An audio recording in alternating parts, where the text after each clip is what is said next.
ya ulonge nebi ukeno ya tata yo senga yo afuindi bakuyuke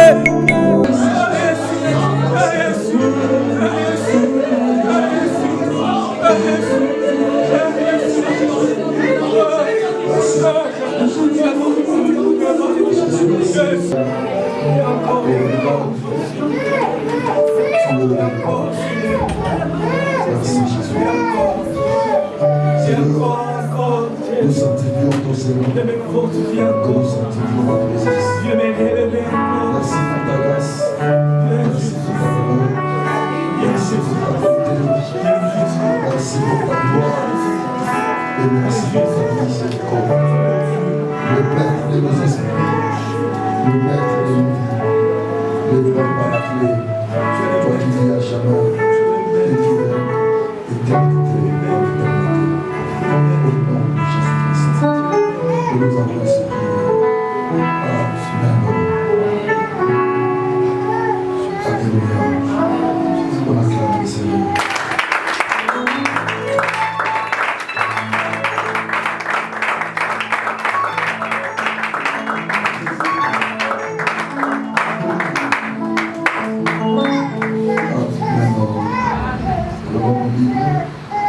Nous sommes dans le livre de 2 Rois chapitre 8. Que Dieu bénisse le chant, que Dieu vous bénisse abondamment au nom de Jésus.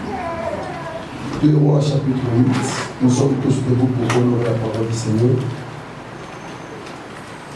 2 Rois chapitre 8.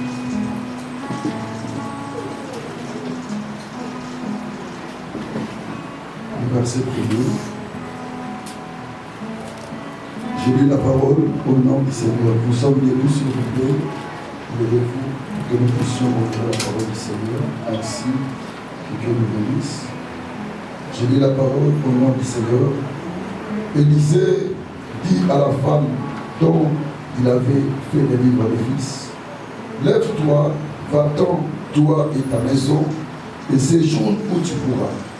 Car l'Éternel appelle la famine, et même elle vient sur le pays pour 7 années.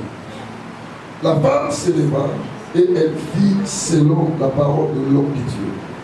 Elle s'en va, alla, elle et sa maison, et séjourna 7 ans au pays des Philistins. Au bout de 7 ans, la femme revint du pays des Philistins, et elle alla implorer le roi au sujet de sa maison et de son champ. Le roi s'entretenait avec Géasi, serviteur de l'homme de Dieu, et il disait: raconte-moi, je te prie, toutes les grandes choses qu'Élisée a faites. Et pendant qu'il racontait au roi comment Élisée avait rendu la vie à un mort, la femme dont Élisée avait fait vivre le fils vint implorer le roi au sujet de sa maison et de son champ. Géasi dit: ô roi, mon Seigneur, voici la femme et voici son fils qu'Élisée a fait venir. Le roi interrogea la femme et elle lui fit le récit. Puis le roi lui donna un unique auquel il dit: fais restituer tout ce qui appartient à cette femme, avec tous les revenus du champ, depuis le jour où elle a quitté le pays jusqu'à maintenant. Jean chapitre 14. Jean 14, à partir du 6e verset. S'il lui dit: je suis le chemin, la vérité et la vie, nul ne vient au Père que passer par moi. Si vous me connaissiez, vous connaîtriez aussi mon Père. Et de maintenant, vous le connaissez. Et vous l'avez dit. Verset 8. Philippe lui dit: Seigneur, montre-nous le Père, et cela nous suffit. Jésus lui dit: il y a si longtemps que je suis avec vous, et tu ne m'as pas connu. Lui, c'est lui qui m'a dit la vie de Père. Comment dis-tu, montre-nous le Père? Ne crois-tu pas que je suis dans le Père et que le Père est à moi? Les paroles que je vous dis, je ne les dis pas de moi-même. Et le Père qui demeure à moi, c'est lui qui fait les œuvres. Croyez-moi, je suis dans le Père et le Père est à moi. Croyez du moins à cause de ses œuvres. En vérité, je vous l'ai dit, celui qui croit à moi verra aussi les œuvres que je fais. Et il en fera les plus grandes parce que je m'en vais au Père.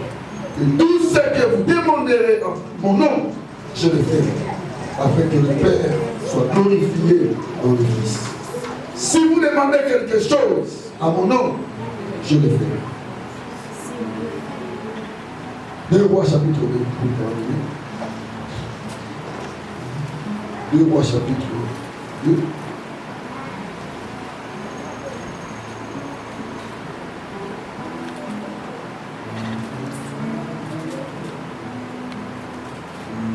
Le verset 11. Le verset 9. Lorsqu'il y passait, Élie dit à Élisée, demande ce que tu veux que je fasse pour toi, avant que je sois enlevé avec toi. Élisée répondit, qu'il y ait sur moi, je te prie, une double portion de ton esprit. Élie dit, tu demandes une chose difficile. Mais si tu me vois pendant que je serai enlevé avec toi, cela t'arrivera ainsi. Sinon, cela n'arrivera. Comme il continuait à marcher en parlant, voici un char de feu et des chevaux de feu les séparèrent l'un de l'autre. Et Élie monta au ciel dans cette tourbillon. Élisée regardait et criait, mon père, char d'Israël et sa cavalerie. Et il ne levait plus. Saisissant alors ses vêtements, il les déchira en 2 morceaux et il releva le manteau qu'il avait laissé tomber. Puis il retourna et s'arrêta au bord du Jourdain. Il vit le manteau qu'il avait laissé tomber et il frappa les eaux et dit, où est le Dieu d'Élie? Lui aussi il frappa les eaux qui se partageaient ça et là. Et Élisée passa. Le fils des prophètes qui était à Jéricho vis-à-vis leur vie dit, l'esprit d'Élie repose sur Élisée. Et ils allèrent à sa rencontre et se prosternèrent contre terre devant lui. Amen. Ok, veuillez vous asseoir. Merci beaucoup. Dieu vous bénisse. Maintenant, on acclame la parole du Seigneur. On acclame la parole de Dieu.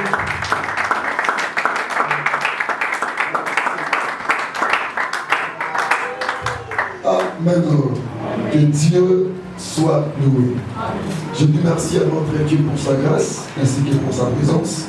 Encore notre deuxième culte d'action de grâce en famille. Que Dieu vous bénisse abondamment. Je dis merci aux hommes de Dieu pour votre présence. Merci beaucoup. Que le bon Dieu vous bénisse. Merci aux chants, protocoleurs, à tous les départements qui sont présents. Que le bon Dieu vous bénisse abondamment. Dans les Mokoti, dans les Mobikissi, dans les Mosalimola. Que le bon Dieu nous bénisse.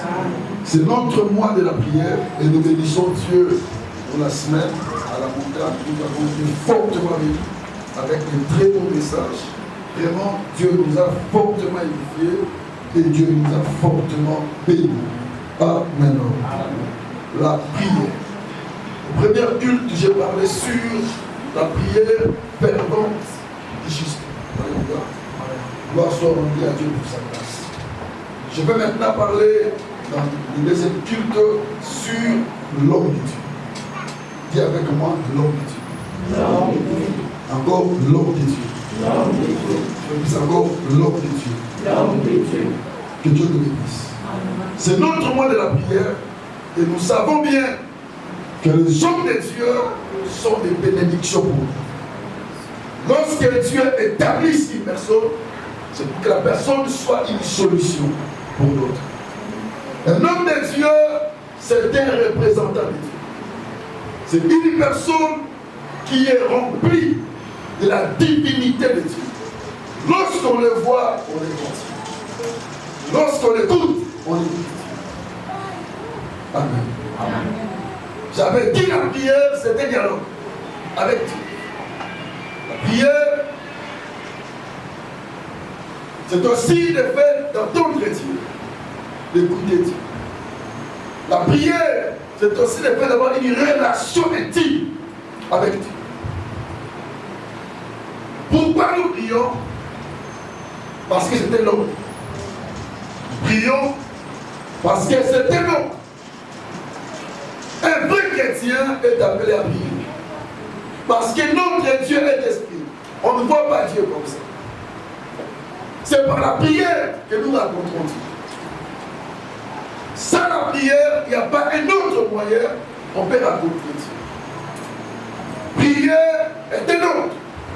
Tout chrétien est appelé à prier. La prière nous permet d'avoir une relation intime avec Dieu. Nous comprenons ce que Dieu veut de nous au moins de la prière. Nous attendons Dieu. Nous attendons sa volonté. Nous comprenons sa pensée au moins de la prière. La prière, elle donne la gloire au Père. La prière, alléluia. Notre Dieu aime la prière. Pourquoi nous prions? Pour ne pas tomber dans la tentation. C'est lui qui ne prie pas, l'ennemi n'ira pas lui. Il ne le tentera, mais il tombera du jour au jour. Christ a dit, veillez et priez, afin de ne tomber pas dans la tentation. Donc la prière nous épargne du mal, même du péché. Alléluia. C'est lui qui prie, il sera brillant. La prière, elle est importante parce que ça nous permet de recevoir certaines bénédictions que Dieu a déjà prévues pour nous. Amen. Si tu ne pries pas, tu ne verras pas cela. Un vrai chrétien est appelé à prier. Et à prier de tout son cœur. Parce que nous avons dit au premier culte, c'est la prière fervente et juste qui a une grande efficacité. Si tu n'es pas juste, ta prière ne sera pas efficace. Alléluia. On ne se manque pas de Dieu. On ne trompe pas Dieu aussi. Dieu sonde le cœur et les reins. Dieu exauce que la prière est juste. Si tu n'es pas juste, tu ne reconnais pas tes péchés, ta mauvaise vie, ta prière n'aura pas d'impact. À d'autres termes, ta prière ne produira pas des effets, n'aura pas de fruits. Pour que la prière puisse produire des résultats positifs, cela dépend du cœur, de l'état de mon cœur. Alléluia. Nous venons à l'église, nous sommes des raquinés. Nous sommes des gens de haine, des jaloux. Ne pas voir l'avancement de l'autre. L'esprit d'envie de comparaison. Mais nous prions, mais l'état de nos cœurs sont toujours meilleurs. Et la prière ne peut pas produire des résultats avec ces genres d'état que nous avons. Ces genres de cœur que nous avons. Amen. Amen. J'avais dit, la Bible déclare, Élie était un homme, la même nature que nous. Cela ne veut pas dire qu'Élie avec le monsieur que nous avons, le main, le pied, la bouche, la chair que nous avons, non. Ce n'est pas seulement ça. Élie était un juste devant Dieu. La nature d'Élie était la justice. Élie craignait Dieu. Élie aimait Dieu. Élie obéissait à l'Éternel. Pendant que toute la nation, parce qu'elle tournait contre les âmes, Élie était resté seul. Alléluia. Le serviteur de Dieu. Il n'a pas cédé la tentation de Jézabel et d'Akab. Il est resté seul avec son Dieu. Raison pour laquelle sa prière avait produit des effets. Amen. Amen. Bien-aimés, soyons justes et Dieu nous bénira. Et injuste est une personne qui vit par la foi. Si tu es juste, garde bien ta foi. Ne pense pas que l'injuste ne souffrira pas. Tu vas souffrir. On va t'humilier. Alléluia. Même aux zombies, 2 fois, 3 fois, si maté, bien aimé, vous ajustez. C'est une réalité. Un jour, tu vas te répondre. Tu vas te bénir. Tu vas te perdre. Continue à prier, même si tu ne vois rien. Demeure juste en sachant, c'est lui qui m'a dit d'accomplir sa promesse. C'est lui qui a fait la promesse, il s'appelle fidèle. Amen. Demeurons juste devant lui et Dieu accomplira sa volonté. Que Dieu nous bénisse. Amen. On acclame le Seigneur.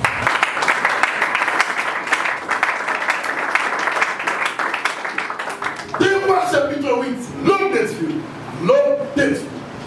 L'homme de Dieu. D'abord, par définition, l'homme, c'est un être humain créé par l'image de Dieu. Dieu a dit, créons l'homme à notre image et selon notre ressemblance. Un être humain que Dieu a créé, l'homme. Dieu, c'est un être simple. Le créateur de l'univers. Celui qui a tout créé par sa puissance et sa part. Alléluia. Celui qui ne se voit pas à l'œil visible. Dieu est un esprit, est un être sublime. Amen. Il a tout en lui. Il contient tout. Car c'est lui la divinité. Il est au-dessus. Un être suprême qu'on ne peut pas maîtriser, on ne peut pas toucher. J'aime ça. Il a dit ceci. Même les cieux ne peuvent te construire. Qui peut te construire une maison? Qui? Alléluia. Tu es un Dieu redoutable, exceptionnel, au-dessus des... Bien-aimé, Dieu est Dieu. Il est resté là. On ne peut pas les combattre, même les définir, parce qu'il est Dieu. Il est au-dessus des... Au-dessus des... au-dessus des... Un être suprême. Nous parlons sur l'homme de Dieu. Amen. Bien-aimé, un être suprême, mais il a fait des hommes, ces hommes. C'est lui qui est au-dessus des... Mais il prend une personne pour le représenter. Quelle dimension. Élisée dit à la femme Sunamite. Nous connaissons bien cette histoire au chapitre 4. Comment Élisée passait auprès de la maison de cette femme. Et la femme a vu en Élisée la grâce de Dieu. Bien-aimé, Dieu te bénisse. Elle a dit à son mari, cet homme qui passe tous les jours, je vois que c'est un saint homme de Dieu. Nous pouvons faire pour lui une chambre haute. Lorsqu'il commencera toujours à manger et après il va se reposer. Son mari a accepté la proposition et ils ont arrangé pour l'homme de Dieu une chambre haute. Élisée passait manger puis se reposer. Il me déclare que la maison n'avait pas d'enfant et il y a prié. Il y a déclaré sur cette famille et l'enfant est venu. Après un temps, l'enfant était mort. Alléluia. Et il a prié et l'enfant était revenu à la vie. Et l'histoire était restée. Dans le monde ici, dans le Moussal de l'Olam. On acclame le roi du roi.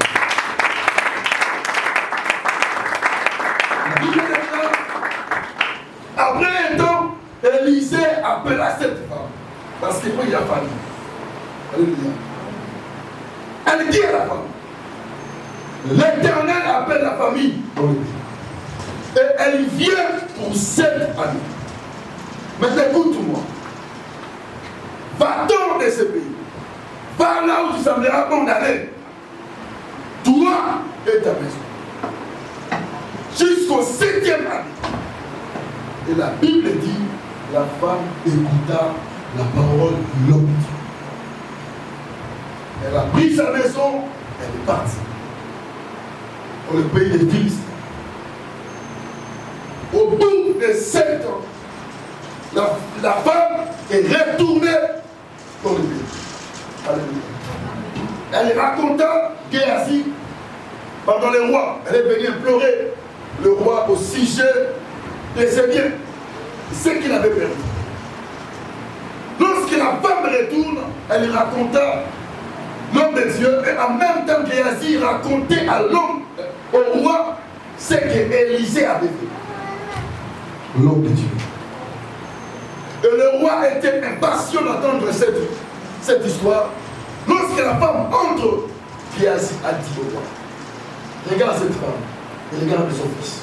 L'histoire que je vous raconte, les témoins sont là. Et le roi a laissé Géasi pour demander la question à la femme de lui raconter comment l'histoire était passée. Après avoir fini de raconter l'histoire, le roi lui a dit, le roi a répondu à sa demande, a demandé à un unique de restituer à la femme tout ce qu'elle avait depuis le jour où elle a quitté la Samarie. Donc depuis le jour où elle a quitté le pays, tout ce qu'elle avait perdu, le roi a demandé à un unique de lui restituer ça. Viens avec moi l'homme de Dieu. Bien aimé, qu'est-ce que je vais vous dire ce matin ou bien cet après-midi? Je vais vous dire ceci. L'homme de Dieu n'est pas un n'importe qui. C'est une personne qui a en lui la divinité de Dieu, la nature de Dieu. Il y reçoit ce que d'autres ne connaissent pas. Ce qui est arrivé, ce qui peut arriver de nous, ce qui peut changer ta vie, ta destinée. L'homme de Dieu est l'image de Dieu. Il lui représente Dieu sur la terre. Ce que l'homme de Dieu fait, ce n'est pas de lui, mais c'est de son Dieu. L'homme de Dieu est là pour nous orienter, est là pour changer nos destinées. Toute personne qui honore l'homme de Dieu en tant qu'un homme de Dieu, sa vie change. Et sa vie est bénie. Cette femme, elle était dans le pays où la famille devait arriver. Mais la personne qui lui a épargné dans la famille, c'est l'homme de Dieu. Pourquoi? Parce que la femme avait de la confiance avec l'homme de Dieu. La femme, elle sachait en elle que ce n'est pas n'importe qui. C'est un seul homme de Dieu. Ce que cet homme me dira, cela changera l'histoire du mal.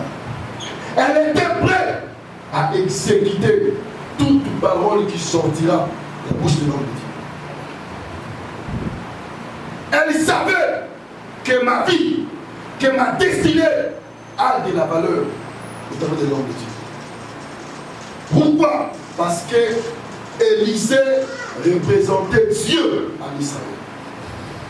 Dieu, on ne le voit pas, mais on voit Dieu par ses serviteurs.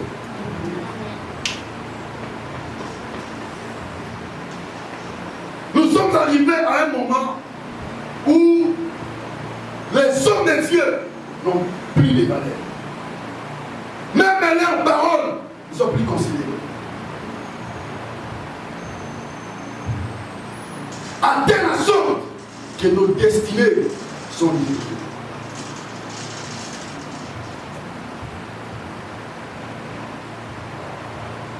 Il faut que Dieu puisse me parler pour que je puisse voir. Bien aimé, alors que Dieu a mis son serviteur au devant de toi pour t'orienter, toi tu cherches que Dieu puisse te parler encore. Beaucoup de vies sont détournées comme ça. Beaucoup de vies sont échouées comme ça. Parce que l'homme, il veut toujours vivre de lui-même. Et il ne croit pas. Celui que Dieu a établi au début. Oui, il y a des faux. Il y a aussi des vrais. Amen. Amen.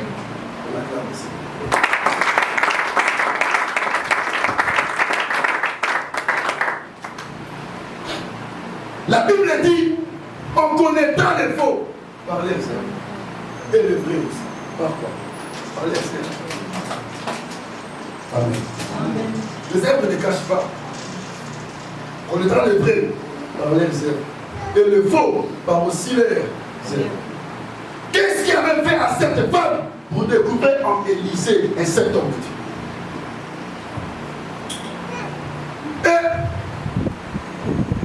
Elle croyait à tout ce qu'Élisée disait parce qu'elle savait que cet homme est là pour ma bénédiction. Amen.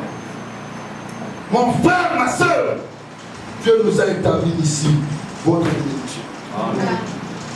Ceux qui vont écouter ne vont sortir de nos bouches. Dieu changera vos vies. Amen.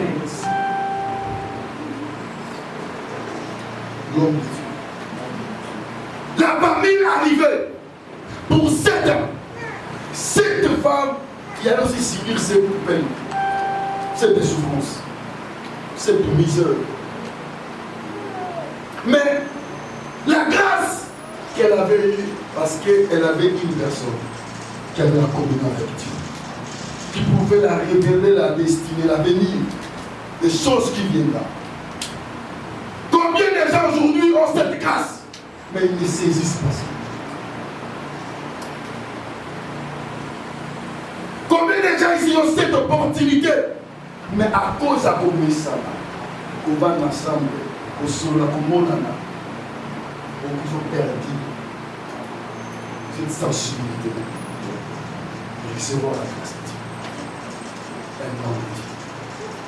Dieu. La femme a obéi à la parole qu'Élisée avait dit. Elle est partie. Elle a exécuté ce que l'homme dit pendant 7 ans. Au bout de 7 ans.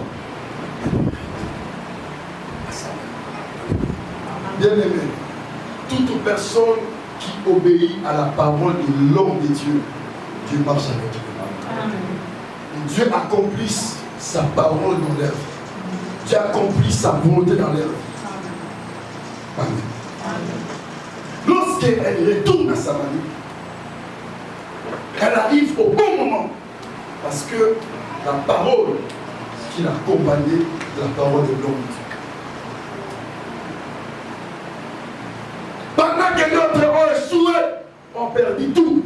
Mais lorsque la femme est retournée, comme elle avait la grâce de Dieu de lisser en elle, on lui a restitué tout ce qu'elle avait dit. Amen. Aujourd'hui, beaucoup de gens à l'église ne voient plus Dieu dans ses services. Beaucoup de gens ne voient plus Dieu en nous. Alléluia. Amen. Beaucoup de gens ne voient plus Dieu dans la vie des hommes de Dieu. Mais qu'est-ce que Christ a répondu à Philippe? Alléluia. Philippe a dit, Seigneur, montre-nous le Père. Et c'est là nous. Donc pour dire qu'on n'a pas besoin seulement de toi. Alléluia. Parce que toi tu pars, tu vas. Donc on n'aura plus besoin de... Donc pour que nous puissions être à l'aise. Montre-nous. C'est le malheur. Et c'est là nous. On ne pas les gauches à droite. Osa. Osa la tête. Ok. Ok, la tête. T'as sort. Alléluia. Ce qui est important pour nous, montre-nous les. Oh. Et c'est là nous. On sait, même si tu n'es pas là, le Père est déjà. Je peux aller chez le Père. Père donne. Ok. Alléluia. Tout le monde se souvient. Papa, montre-nous les. Et c'est là nous. Ah, Jésus a dit, Philippe, depuis, Jésus a dit, tu ne m'as pas connu. N'est-ce pas, Philippe, que c'est lui qui m'a dit.